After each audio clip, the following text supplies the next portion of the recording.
엄마 30분만 더 풀어줘, 1시간만 더 할래, 오늘 주말이잖아, 오늘 자유롭게 하는 날이잖아. 그래서 엄마는 안 된다고, 막 네 어머님이 누구냐, 뭐 네 아버님이 김정은이냐, 부모님 23명이냐. 게임을 한창 하다가 아들이 딸이 갑자기 책상 꽝! 가해자한테 사고 요청해서 자백 받아내고는 이시훈의 YMETV. 안녕하세요. YMETV 성교육 강사 이시훈이라고 합니다. 반갑습니다. 게임 통제.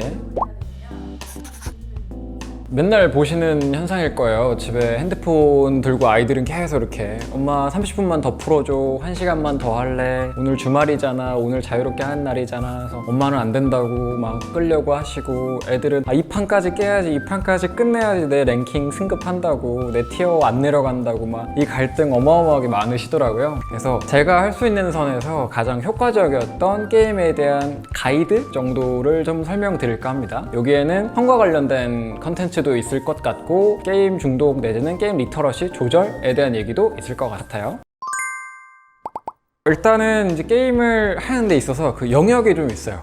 예를 들면 음식도 매운맛이라고 표현을 했을 때 매운맛의 종류가 많잖아요. 베트남 고추 뭐 이런 페퍼런치나 이런 것도 있는데, 케찹에서도 약간 맵다고 하는 친구들도 봤거든요. 어린 친구들한테. 이렇게 매운맛의 종류가 있듯이 게임에도 종류가 있다. 일단 이제 어머님 아버님의 자녀가 마인크래프트, 브롤스타즈, 그다음에 포켓몬고, 로블록스, 닌텐도, 뭐 쿠키런 여기 게임 안에서 하고 있다? 그럼 문화가 조금 안전한 편이다, 이렇게 생각하셔도 돼요. 그리고 배틀그라운드, 피파, 오버워치 이 정도를 하고 있다? 그러면 약간 중간 단계로 보시면 돼요. 그리고 이제 아이가 롤, 리그 오브 레전드라는 걸 한다? 이제 GTA라는 걸 한다? 그러면 이제 다소 중독성, 폭력성, 선정성에 있어서 센 것들, 센 자극들이 올 수 있다, 이렇게 보셨으면 좋겠다. 일단 그 근거는 이제 게임을 하는 사람들이 만들어낸 문화 그리고 수단의 차이가 생겨요. 채팅창이 있느냐 없느냐도 굉장히 중요하거든요. 뭐 카트라이더나 뭐 마인크래프트나 로블록스 이런데 채팅창이 있긴 한데 그렇게 활성화돼 있지 않고, 그리고 활성화돼 있다 손 쳐도 그 안에서 사람들의 채팅 문화가 좀 순한 편이에요. 근데 이제 배틀그라운드라던가 롤이나 이쪽으로 점점 위쪽으로 넘어가면 그 채팅에서 나온 용어가 매우 강력할 수 있다. 예를 들면 이런 나쁜 땡땡아, 이 정도 욕설이 마인크래프트 이런 데서 나온다면 롤 같은 게임에서는 시작부터 네 어머님이 누구냐, 뭐 네 아버님이 김정은이냐, 부모님 23명이냐, 니네 부모님 롯데리아 케찹 훔치고 계시다, 이게 시작이기도 하고, 성적으로 엮었을 때 숫자로 그냥 6, 9, 7, 4 물음표 빡 던지기도 해요. 6974는 69는 성관계 자세, 체위를 뜻하고, 74는 진례 사정을 뜻하는데, 그러니까 상대방을 기만하거나 아니면 공격적으로 채팅을 할 때 그냥 좀 센 말을 해버리면 상대가 할 말이 없기 때문에 그걸 그냥 던져버려요. 그럼 아이들이 내가 저 사람 말을 못 알아들었다는 생각 내지는 불안감 때문에 이제 긁어서 검색을 해봐요. 이렇게 부지불식간에 너무나 센 성적인 자극이나 폭력적인 언행을 들을 수 있는 거죠. 그렇기 때문에 이제 이 게임 채팅 안에서 어떤 게 이루어지는지, 그 게임마다 어떤 정도의 위험도가 있는지 좀 알고 계시면 좀 좋을 것 같다. 그리고 이제 디스코드라는 게임 할 때 많이 쓰는 이제 채팅 프로그램을 쓸 수 있고요. 카카오톡의 오픈 채팅방이라고 같은 게임을 하는 사람들이 모여서 팁도 공유하고 대화도 하는 그런 공간이 있습니다. 이런 걸 쓸 때 유의사항을 좀 말씀을 해주시면 좋을 것 같습니다. 디스코드에서 이제 같은 친구끼리, 학교 친구, 학원 친구끼리 디스코드라는 프로그램을 이용해서 게임을 같이 한다? 이건 너무나 안전하죠. 디스코드는 음성 채팅에 좀 더 최적화돼 있어서 여러 사람이 동시에 접속해서 동시에 떠들어도 말이 잘 물리지 않아요. 카톡이나 단톡이나 이런 데는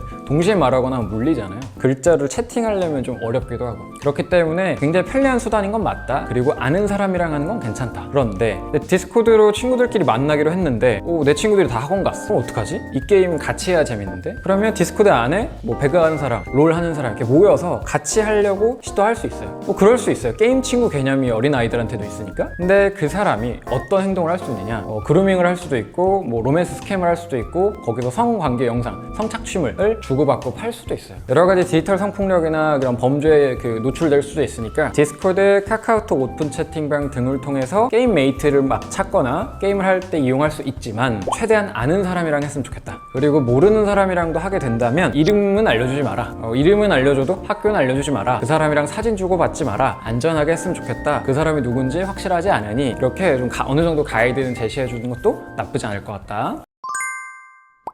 그리고 이제 게임 자체에 대한 얘기를 해보자면 게임을 지도할 때 평일에 1시간씩 하게 해주는 게 좋냐 아니면 평일엔 못하게 하고 주말에 3, 4시간 하게 하는 게 좋냐 이거에 대해서 갑론을박이 굉장히 많습니다. 상황이 다 다르시니까 딱 규범화하긴 어렵다고 저희는 좀 보고 있고 저희가 했던 것 중에 가장 효과적이었던 거 말씀드릴게요. 일단 아이에게 60분 이상 한 텀에 하게 하는 건 좋지 않았어요. 한 텀에 막 80분, 90분 넘어가게 되면 거칠어지더라. 게임을 한창 하다가 아들이 딸이 갑자기 책상 꽝 내려치는 경우 많아요. 아이들이 샷건 친다고 해요. 근데 게임에 뭐가 잘 안 되거나 내 마음처럼 뭐 결과가 흘러가지 않았을 때 그냥 뭐 욕을 좀 하거나 아니면 좌절하거나 하는 게 아니라 굉장히 폭력적인 아웃풋이 나오게 돼요. 평소보다 더 센 그것들이 이런 시간에 있어서 유의미한 데이터가 나오더라. 역치가 점점 올라가서 그렇다고 볼 수도 있어요. 그러니까 처음에 게임을 하면 게임 할 때 그냥 게임 자체가 재밌어요. 약간 금요일 밤 같은 느낌이에요. 너무 좋아. 여행 가기 전 같은 설레임이죠. 근데 막상 금요일 밤이 되면 여행 가면 그 설레임은 사라졌어요. 왜냐면 일단 여행 왔으니까, 주말 왔으니까. 그러면 뭘 먹거나 보거나 새로운 이제 만족감을 좀 줘야겠죠. 그 다음에는 또 다른 상황이 벌어지거나 다양한 만족감을 줘야겠죠. 비슷합니다. 게임할 때 첫 판은 하기만 해도 행복한데 보통 두 번째 판은 좀 이기길 바라고 세 번째 판은 이긴 다음에 상대방을 좀 까내리거나 아니면 무시하거나 게임은 보통 승부인 경우가 좀 많기 때문에 이렇게 경쟁적으로 점점점 센 자극과 만족감을 갈구하는 모습을 보이더라. 근데 그게 막 1시간, 2시간, 3시간 쭉 한 5판, 6판째 쭉 쉬지 않고 바로 이어진다. 근데 대여섯 판쯤에 이기지 못했다. 그러니까 앞에 그냥 기본으로 깔고 가야 되는 만족감이 충족되지 않았다. 막 이게 무너지니까 빵! 그래서 저희가 해보면 총 원래 아이가 할 수 있는 게임 시간이 이제 주말에 2시간이다. 그러면 엄마가 아빠가 2시간 반 혹은 3시간을 늘려줄게. 대신에 그러려면 1시간 하고 10분 쉬어야 돼. 이렇게 딜을 하는 거죠. 그러니까 아이 입장에서는 원래 나 2시간인데 2시간 반이야. 이게 딱 한 줄로 놓고 보면 당연히 이득이잖아요. 뭐 나쁘지 않단 말이야. 1시간 하고 10분 내지 20분 정도 쉬어요. 쿨다운 할 수 있는 쿨타임을 주면 약간 리프레시가 되는 느낌이에요. 그럼 또다시 게임 해도 비슷한 것 초반에 했던 그 만족감에도 충분히 만족감을 느낍니다. 그렇게 쿨다운, 쿨타임, 리프레시 할 수 있는 시간을 주면서 아이들에게 지도를 해주시는 게 좀 더 좋았다. 그래서 아이도 유튜브라던가 영상을 볼 때도 막 3, 4시간 계속 보고 있으면 막 눈이 이렇게 멀게져서 빨려 들어가듯이 약간 멍할 때가 있어요. 동일한 자극, 매체를 이용한 자극을 계속 주다 보면 점점 센 자극, 좀 폭력적인 그 과몰입 상태에 갈 수 있다. 그래서 현명하게 시간이나 좀 나눠줬으면 좋겠다를 추천드립니다. 자, 여기까지 이제 게임에 대해서 그리고 게임 안에 채팅이나 게임 안에 문화에 대해서 설명을 간단히 드려봤는데 너무 두려워하실 건 아닌 것 같아요. 게임은 거의 아이들에게, 특히 남자아이들에게 거의 숨 쉬듯이 이거 안 하면 애들 사이에서 대화 안 되는데 이렇게 기본 값으로 좀 깔고 가는 경우도 많다. 물론 아이에 따라서 레고라든가 뭐 나가 놀기라든가 자전거라든가 이렇게 부모님들이 보통 바라시는 그런 행동 그 문화를 선호하는 아이들도 있지만 그걸 강요할 수는 없는 것 같다. 피할 수 없으면 부딪히셔야 되잖아요. 근데 이런 가이드를 한번 시도해보셨으면 좋겠습니다. 자, 오늘 여기까지 게임에 대해서 어느 정도 설명을 해봤고요. 만약에 추가적인 질문이 있으시다면 댓글로 남겨주시면 좋겠습니다. 오늘은 여기까지 하겠습니다. 감사합니다.